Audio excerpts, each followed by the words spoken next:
আসসালামু আলাইকুম, রোদুফানি style cooking এ আপনাদের স্বাগতম। আজকে আমি আপনাদের সাথে শেয়ার করব রুটি। দেখছেন তো, রুটি না, রুটির সাথে যে সবজিটি বা ভাজিটি আছে এটা অনায়াসে ভাত বা রুটির সাথে খাওয়া যায়। যারা রান্না করতে পারে না তারাও এই ভাজিটি অনায়াসে রান্না করতে পারবে। আসুন দেখি আমি কিভাবে রান্না করি, সেটাই আপনাদের সাথে শেয়ার করব। প্রথমে আমি সবজি কেটে নিয়েছি।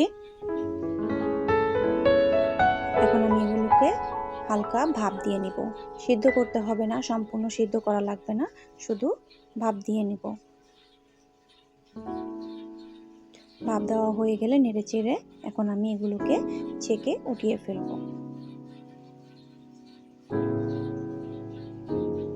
আমি যেভাবে রান্না করি সেটাই আপনাদের সাথে শেয়ার করি।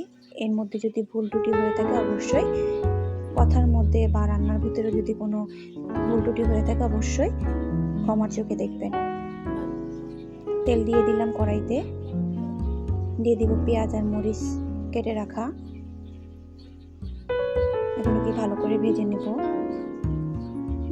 এখানে ভাজা হয়ে গেলে আমি একটা ডিম দিয়ে দিয়েছি, এটা কেন জানি ভিডিও করা হয়নি। এখন দিয়ে দিব সেই ভাপানো সবজিগুলোকে।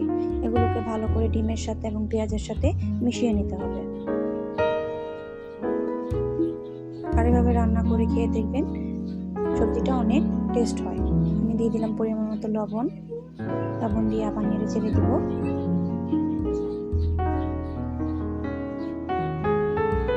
ঢেকে দিব। এখন ঢাকনা উঠিয়ে আবার নেড়ে চেড়ে দিব। সবজিটা সিদ্ধ হয়ে গেলে একটু নেড়ে চেড়ে ভেঙে দিব আর সবজিগুলোকে।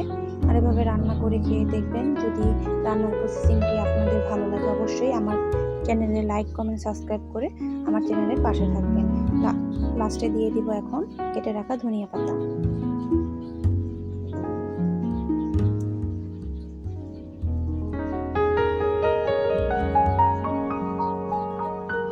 আমার রান্নাটি প্রায় শেষ। একটু ভাজা ভাজা করে আমি ভেজে নেব।